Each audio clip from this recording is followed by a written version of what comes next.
In the fall of 2015, our board of directors adopted a 5-year strategic plan called REACH. There are 5 buckets we focus on: redevelopment, education, advocacy, collaboration, and health. Today, we're going to focus on how the Longview Chamber puts its feet to the ground and rolls up our sleeves in the realm of health and well-being.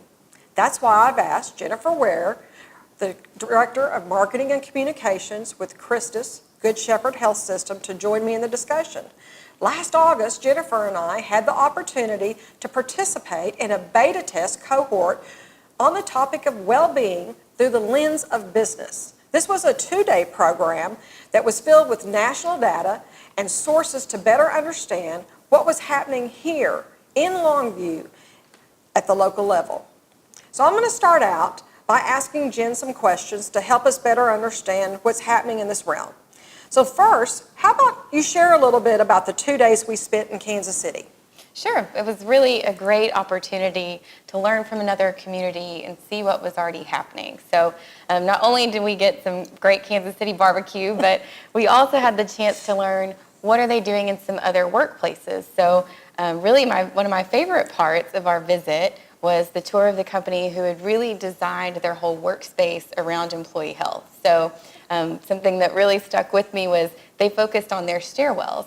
Well, it's not a lot of fun to be in a stairwell or use the stairs if it's gloomy and dark and dreary. And so they had really designed everything to make the stairwells bright and open and inviting. And so to really encourage people to just do some simple things like take the stairs instead of using the elevator. So it was really neat to see that. And then we heard from Robert Wood Johnson Foundation, a lot of the data that's already out there and available to us, which is great. You don't have to reinvent the wheel on all of those things. And then finally, it was nice just to hear from some other chambers and other cities, like what are the challenges they're facing, and to realize we are not alone in figuring out how do we make our community healthier and really focus on well-being. I really like the stairwell idea too, because we have the dark, dingy stairwell here at the chamber.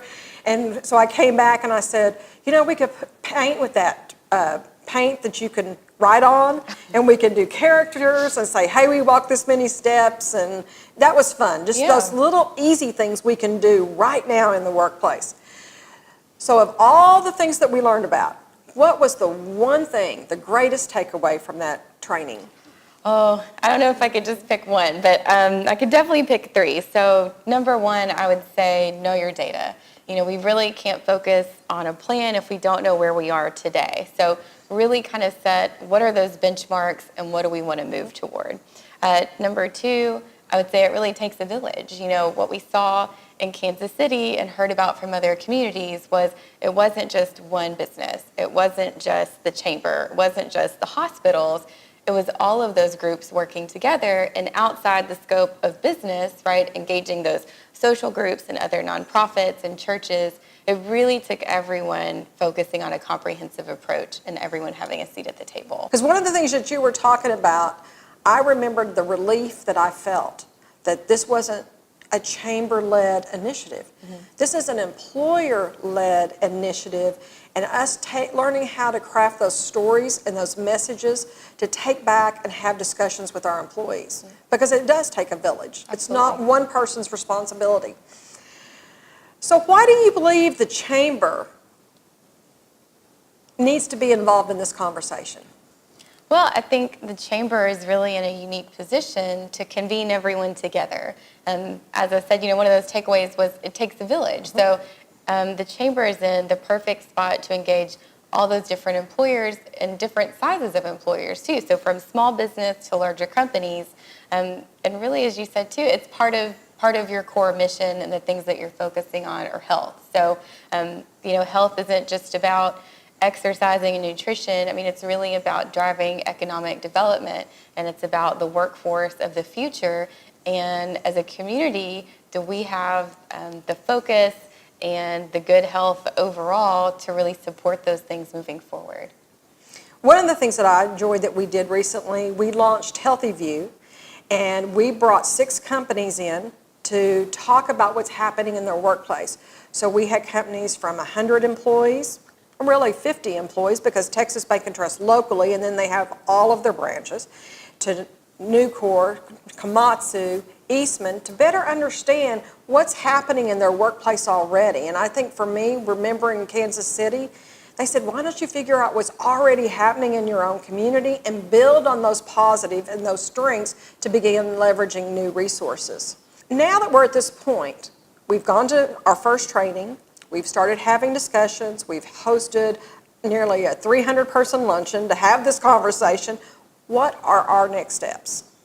Well, I would say we need to bring those business leaders together. So the CEOs of those companies, the presidents, and really hear, what is it they need in their business? So as a starting point, what do we need to focus on? There's obviously a lot of opportunity out there and different things we could look at, but what are those key things that is leading this initiative we can really focus on and give them to help them improve well-being in their company? Great. Jen, thanks for being with me today to Absolutely. start the conversation, because that's how it starts, and then step by step we'll just build on successes and help make a difference for Longview, Texas. We believe in representing the interest of business, strengthening our local economy, creating opportunities, and a better life for all. We, the Chamber, also understand together we are stronger.